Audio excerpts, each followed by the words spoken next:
Dans cette vidéo, nous allons parler de la notion de module, et donc travailler avec. Donc, Angular repose sur la structure du coup de module. Alors, un module, c'est un peu un dossier dans lequel on va pouvoir émettre toute une logique métier et tous les éléments constituant finalement une structure cohérente. On pourrait considérer une fonctionnalité particulière de notre applicatif, ou du côté du moins du front-end. Donc, ici, évidemment, Angular nous propose le module par défaut, le app module. Et donc, comme on disait, effectivement, le module doit être décoré pour qu'Angular puisse le traiter comme tel, doit être décoré en fait de la directive ng-module. Cette directive propose en fait une série de paramétrages que l'on peut retrouver ici. Il y en a d'autres qu'on peut regarder dans la doc, mais du coup, ceux-là, c'est un petit peu les plus utilisés, donc on va pouvoir du coup les expliquer. Donc un module, en fait, si on, comme on va le voir, en fait, dans un module, on va pouvoir déclarer finalement toute une série de types d'objets comme des components, des services et ainsi de suite, hein, des pipes et tout ça.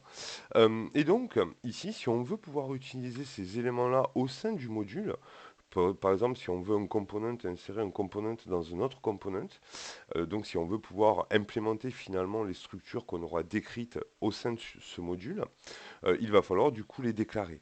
Le truc, c'est que la déclaration, en fait, dans Angular, va définir ces éléments-là comme étant privés. En gros, si on compte utiliser les éléments dans le module, on va considérer par défaut qu'ils ne sont utilisables qu'au sein de la structure de notre module. Ça va bloquer le module.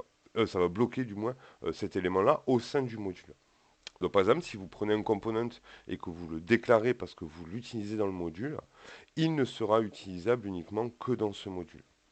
Si, comme on va le voir plus tard, en fait, ce module-là, vous voulez l'insérer finalement dans un autre module, ben, un petit peu dans le app module, on va avoir tendance en fait à importer tous les modules dont on a besoin, puisque c'est le module par défaut de notre application. Et lorsqu'on va vouloir rajouter un élément graphique, peu importe, on va devoir importer le module.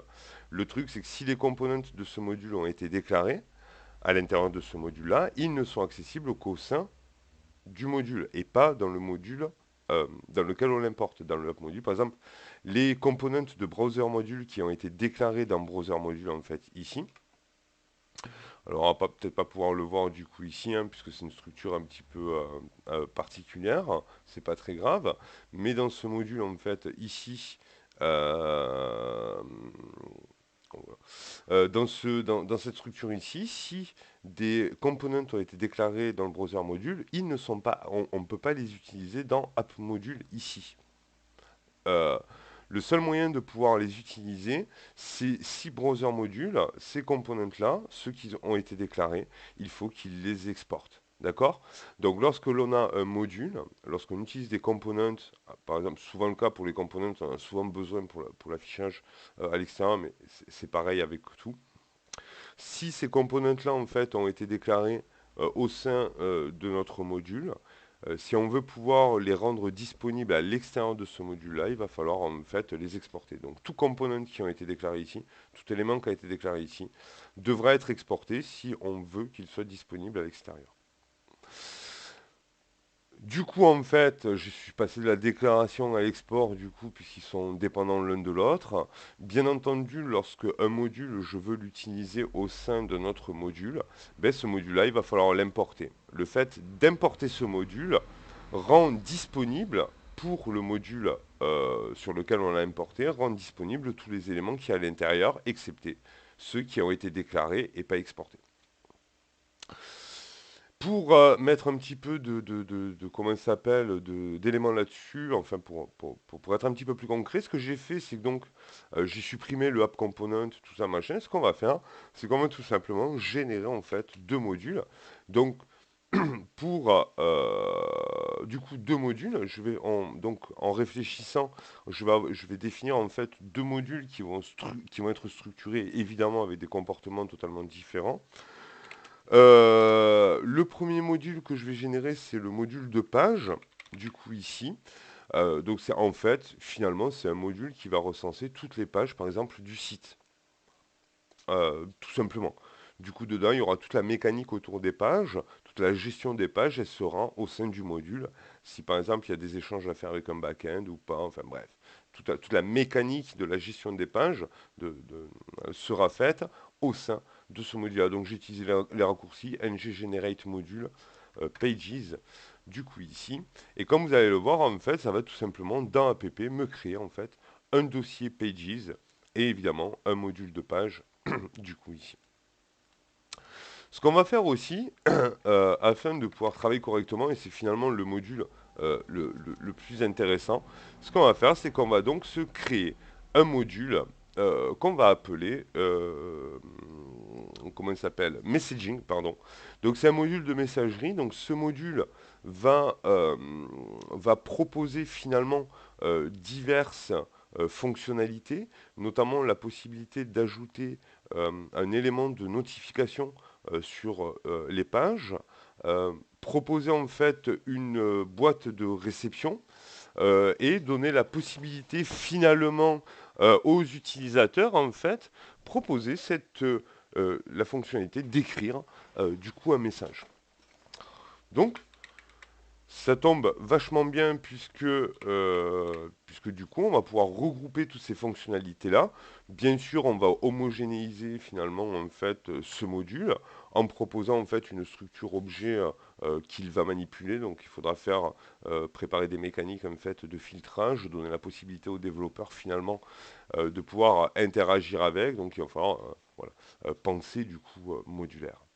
Ce qu'on observe du coup ici, c'est qu'on a bien notre app module du coup ici, hein, qui propose donc dans notre module de base, on a donc deux dossiers qui ont été mis ici, messaging avec le messaging module qui est ici, et les pages avec le page module du coup qui est ici.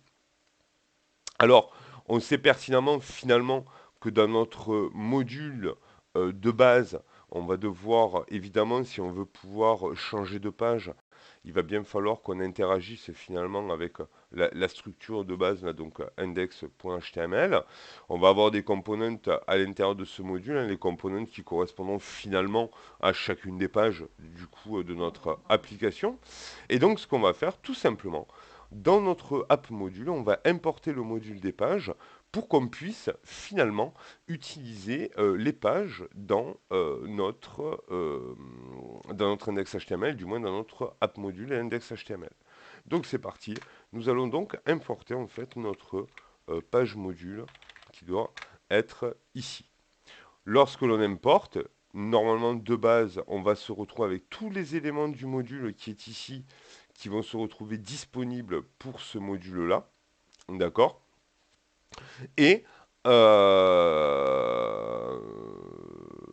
voilà, bah, tout simplement.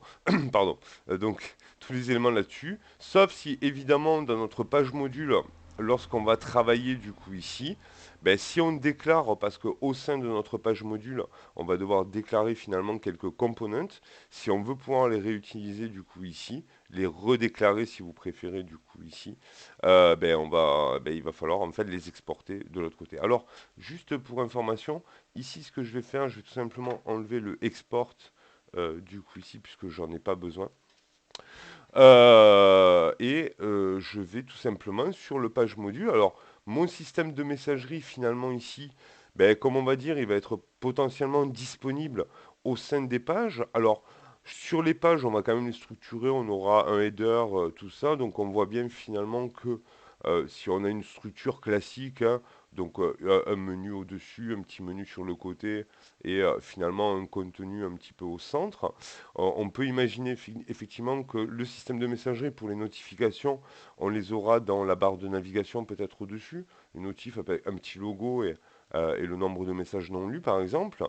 Et on va avoir d'autres components qui seront intégrés finalement au sein de certaines pages, notamment la page inbox ou la page d'écriture finalement de notre message.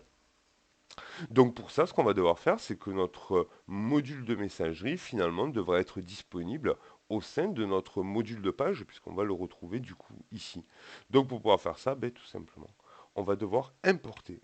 Dans notre module, dans notre page module, on va devoir importer finalement notre module de messagerie.